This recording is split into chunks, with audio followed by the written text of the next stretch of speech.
துதிமுகன் பேசுங்க.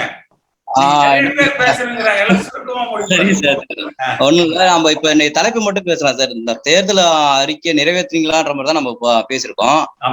அது டிஎம்கேவை பொறுத்த அளவுக்கு தேர்தல் அறிக்கை மட்டும் தான் கொடுப்பாங்கிறது எல்லாருக்கும் தெரியும். அவங்களுக்கு சாதகமானதை மட்டுமே நிறைவேற்றுவாங்கிறது எல்லாரும், அதுவும் நமக்கு ஒரு அறிஞ்ச உண்மை.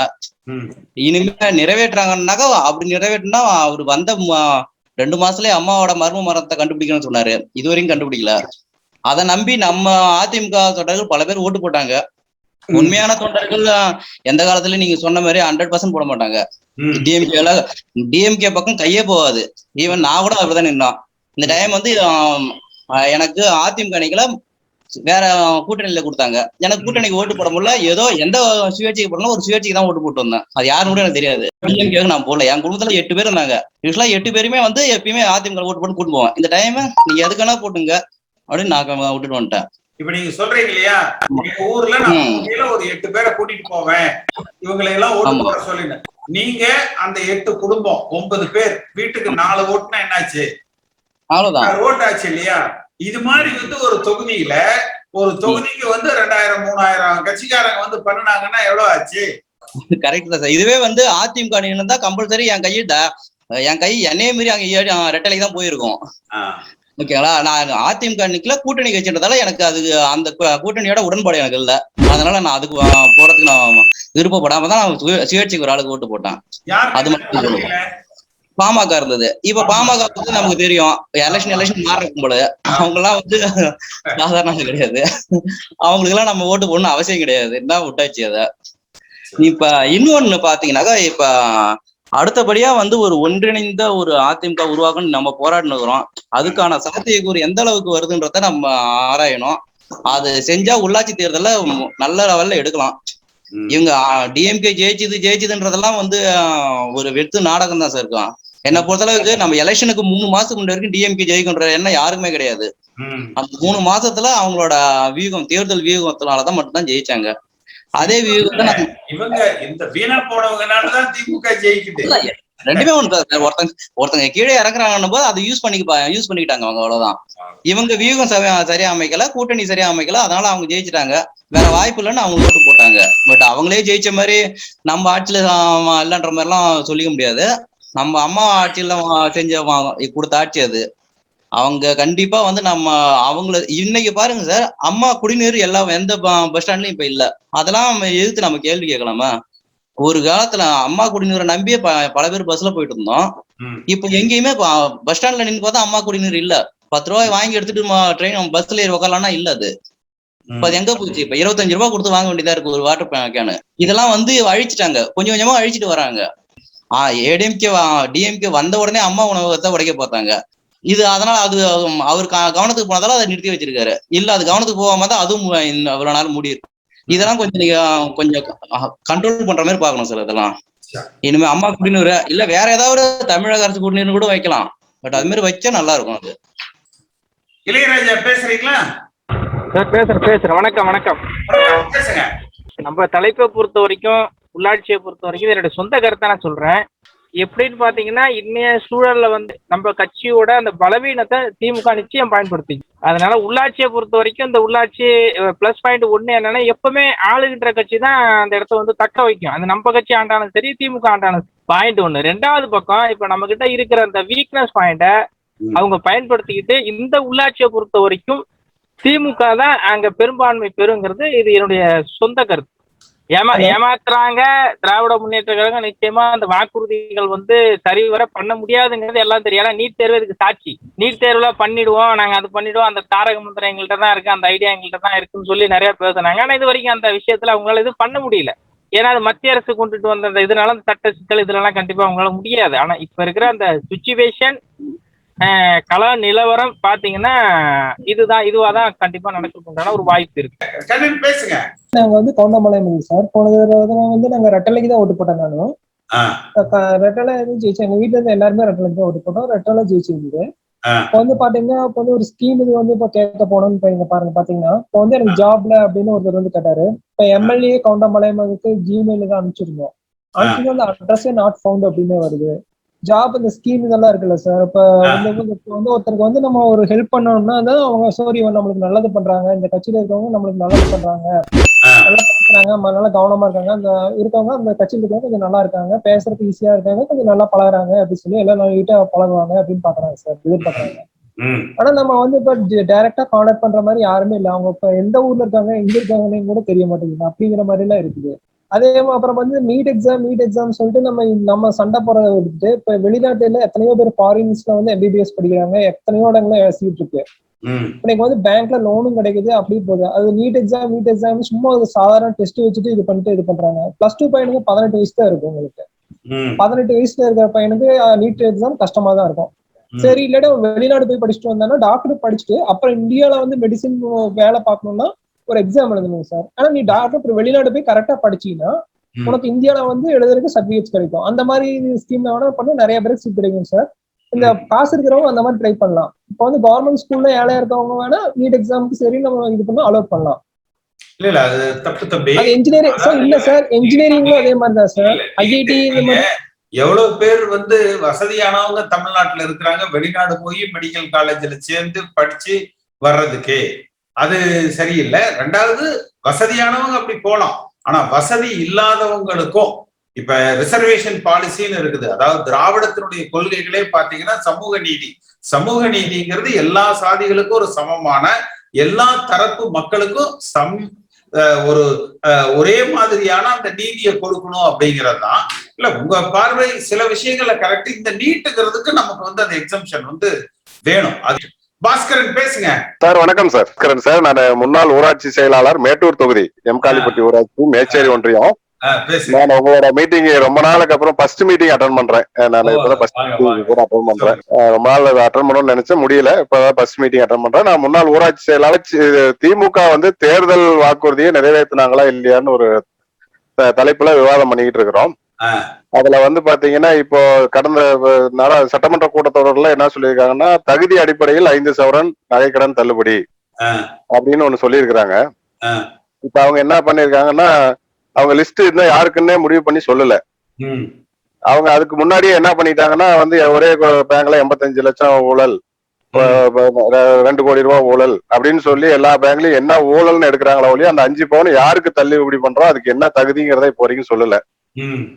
ஆனா அதை தள்ளுபடி பண்ணுவாங்களா இல்லையான்னு யாருக்கும் தெரியல.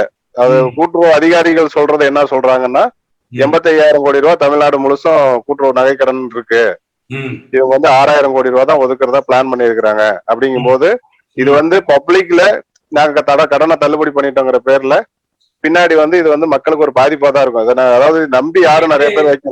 நீங்க சொல்றது ஒரு நல்ல தகவல். அத எனக்கு கொஞ்சம் உறுதிப்படுத்தி எனக்கு போன்ல கூட சொல்லுங்க. ஆனா இதை நம்ம எங்கேயாவது தொலைக்காட்சிகள்ல டிவிகள்ல பேசும்பொழுது நான் சொல்லலாம். அதாவது 85,000 கோடி தமிழ்நாடு முழுக்க இருக்கிற நகைக்கடன், சரியா? அது மொத்த நகைக்கடனா 5 பவுனுக்கு கீழ் இருக்கிறதே 85,000 கோடியா? இல்ல, மொத்த நகைக்கடன் 85,000 கோடி. ஆனா இவங்க 5 பவுன் தானே சொல்லி இருக்காங்க. ஆமா, 5 பவுனுக்கு கொடுத்திருக்கிறதுமே வந்து பாத்தீங்கன்னா அவங்க 40,000 கோடிக்கு மேல சொல்றாங்க. தேர்தல் வாக்குறுதியில அவங்க என்ன சொன்னாங்க? மொத்த நகைக்கடனா 5 பவுனுக்கு கீழே சொன்னாங்க. 5 பவுன் நகைக்கடன் தான் சொன்னாங்க. அந்த 5 பவுன் நகைக்கடனுக்கு இவங்க ஒதுக்குற 6,000 கோடி ரூபாய் 10ல ஒருத்தர் கூட தள்ளுபடி. குறைஞ்சது 20,000 கோடியாவது இருக்குன்னு சொல்லலாம். இல்ல, அது 35,000 to 40,000 கோடி அதுவே சொல்றாங்க 5 பவுனுக்குள்ள இருக்கிறது. 35,000 to 40,000 கோடி, 40,000 கோடி வந்து சொல்றாங்க அவங்க இருக்கும். ஆனா இந்த வருஷத்துக்கு அதுக்கு 6,000 கோடி, ஆனா அது இன்னும் ஒதுக்கல இல்லையா? ஒதுக்கல, அதுக்கு எந்த ஜீவோவும் பாஸ் ஆகல.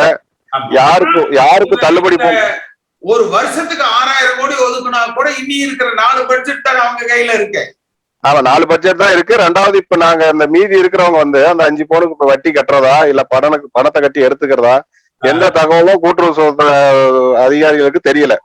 இப்போ எக்ஸாம்பிளுக்கு வந்து ஒரே குடும்பத்துல 3 பேர் வச்சிருக்காங்க, 5 பவுனோ 10 பவுனோ வச்சிருக்காங்கன்னா உங்களுக்கு 5 பவுன் மட்டும் தான் தள்ளுபடி ஆகும், மீதி எடுத்துக்காங்க அதுக்கு வட்டி கட்டுங்கன்னு எந்த தகவல் உறுதியான தகவல் இல்ல. இல்ல, ஒரே குடும்பம்னா வெவ்வேறு பேர்ல தானே வச்சிருப்பாங்க. ரேஷன் கீழே இருக்கிற 5 பவுனுக்கு கீழே இருக்கிற நகைக்கடன் தள்ளுபடி பண்ணோம்னா ஒரே வீட்டுல 4 பேர் தனித்தனி பேர்ல 5 வச்சிருந்தா எல்லாத்துக்கும் தள்ளுபடி பண்ணணும். ஆமா, அப்படி அதுக்கு வந்து வாய்ப்பு இல்லைன்னு சொல்லி கூட்டுறவு அதிகாரிகள் சொல்றாங்க. சொல்ல முடியும். நீங்க என்ன சொன்னாங்க?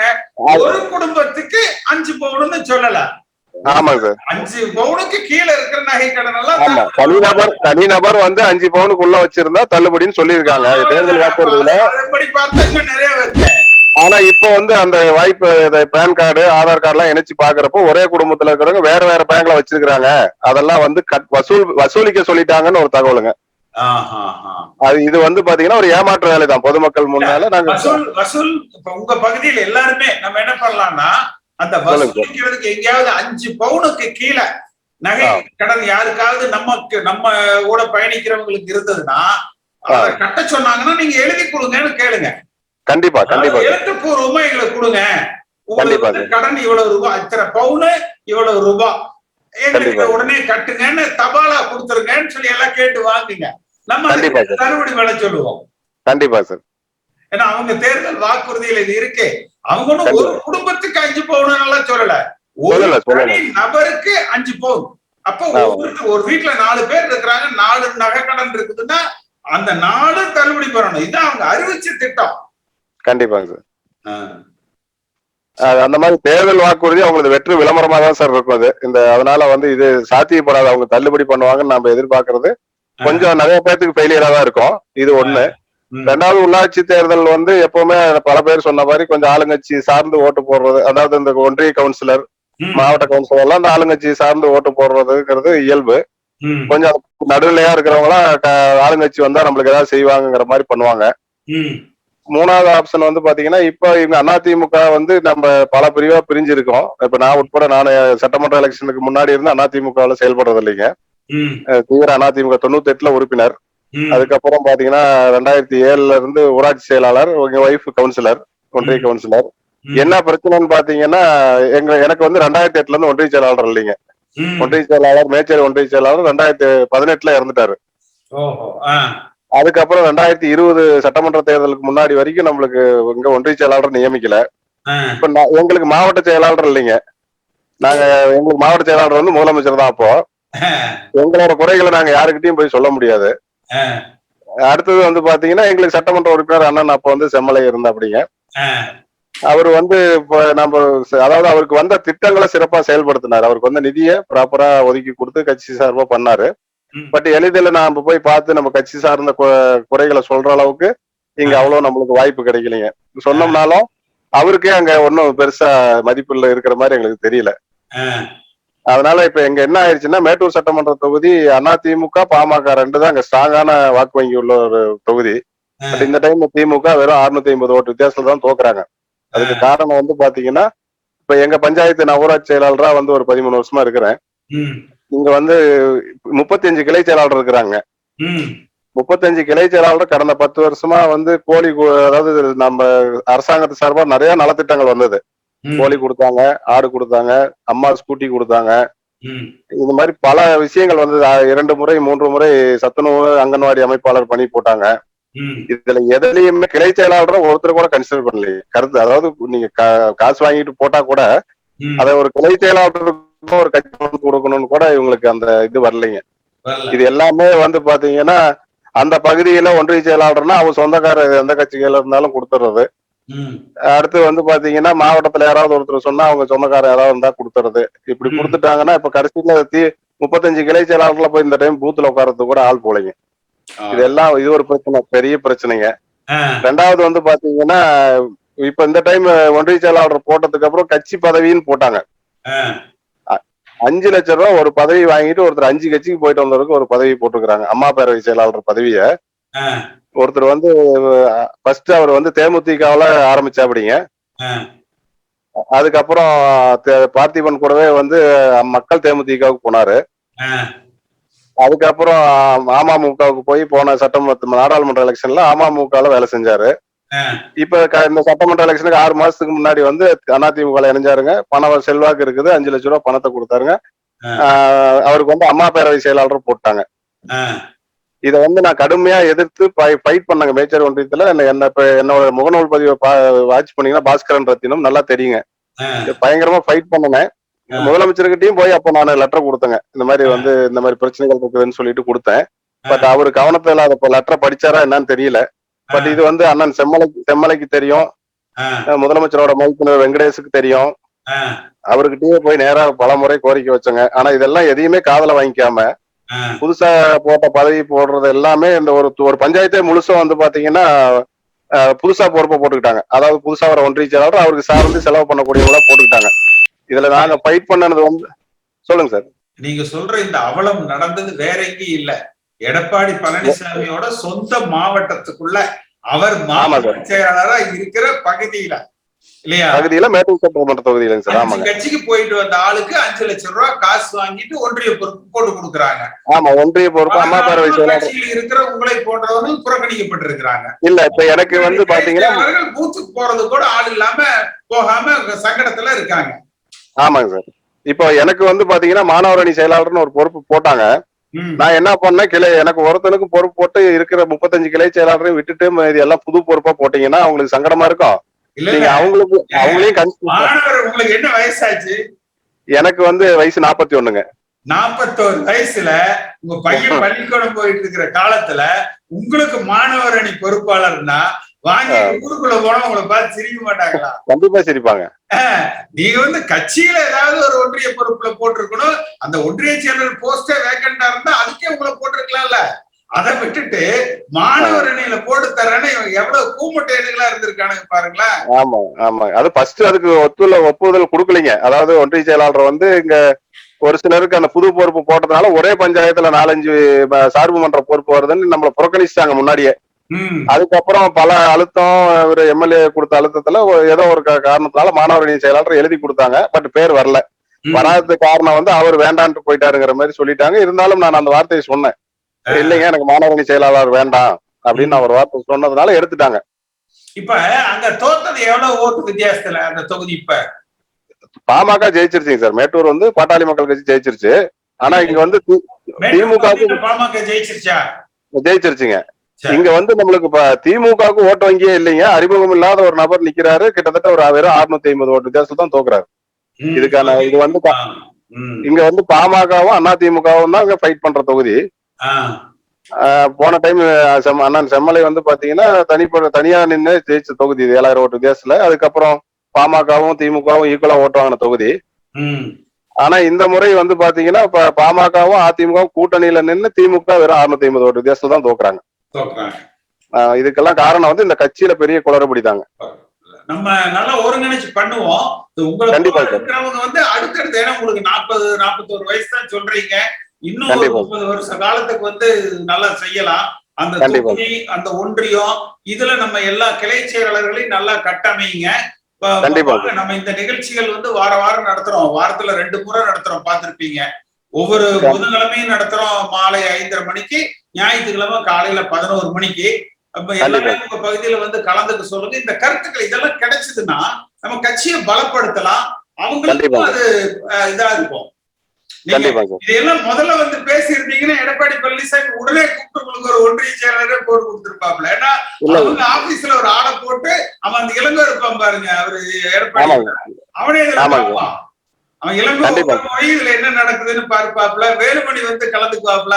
அப்புறம் முதலமைச்சர் அலுவலகத்திலேயே ஒரு ஆளை போட்டு இங்க யார் யார் என்னென்ன குறை சொல்றாங்கன்னு நோட் பண்ணி அதை செஞ்சாங்க. ஏன்டி ஒரு தடவை கேட்டாங்க, ஆனா இது நடத்துறீங்களே கட்சிக்காரங்க வந்து என்னென்ன பேசுறாங்க அப்படின்னா, இளங்கோ நான் கேக்குறேன், நீயே அதுல ஒரு மீட்ல வந்து ஜாயின் பண்ணு, பேசுறது நீயே நேரா கேட்டுக்க, அதை ஒழுங்கா செஞ்சீங்கன்னா கூட ஜெயிச்சிடலாம், ஆட்சிக்கு வந்துடலாம் அப்படின்னு. கண்டிப்பா இல்ல, நான் முதலமைச்சர் என்ன பர்சனலா எனக்கு நல்லா தெரியுங்க சார். தெரிஞ்ச முகம் தான், நான் அறிமுகமான முகம் தான் அவருக்கு. ஏன்னா நான் 2016 மாவட்ட கவுன்சிலர் சீட்டு கேட்டு கிட்டத்தட்ட ஒரு 500 சிறுமலை பழனிசாமி அறிமுகமாயிருப்பீங்க.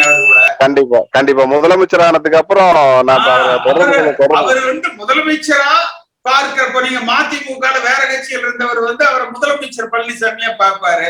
உங்களுக்கு தெரிஞ்சதுன்னா நீங்க என்ன பார்ப்பீங்க? 2011 முன்னால உங்களுக்கு தெரிஞ்சிருந்ததுன்னா அதையும் வச்சு எம்எல்ஏ பழனிசாமியை பார்த்திருப்பீங்க. கண்டிப்பா சார். அப்ப அந்த கெத்து இருக்காது. இல்ல, அவரு எப்படி எடுத்துக்கிட்டாருன்னு நம்மளுக்கு தெரியலங்க. கொஞ்சம் இந்த பிரச்சனை 2 பேரும் 2089 நான் எம்பியா இருக்கிறேன் திருச்செங்கோடு தொகுதியில. எடப்பாடி நான் எம்பி. அப்பதான் எடப்பாடி பழனிசாமி கட்சியிலே வந்து சேர்றாரு. அவருக்கு பிரச்சனையே என்னன்னா, முன்கூட்டியே இவரோட பூர்வீகம், இவருடைய அந்த இதெல்லாம் தெரிஞ்சவங்க தான் ஆகாதுன்னு நினைக்கிறாரு. கண்டிப்பா கண்டிப்பா சார். இந்த காணொளியை காணும் தமிழ் உள்ளங்களுக்கு ஒரு அன்பான வேண்டுகோள். சேனலை சப்ஸ்கிரைப் பண்ணிட்டீங்களா? பண்ணலனா மறக்காம சப்ஸ்கிரைப் பண்ணுங்க. சப்ஸ்கிரைப் பட்டனையும் பெல் ஐக்கனையும் உடனடியாக கிளிக் பண்ணுங்க. உங்கள் அன்பும் ஆதரவும் என்றைக்கும் எங்களுக்கு தேவை. நன்றி.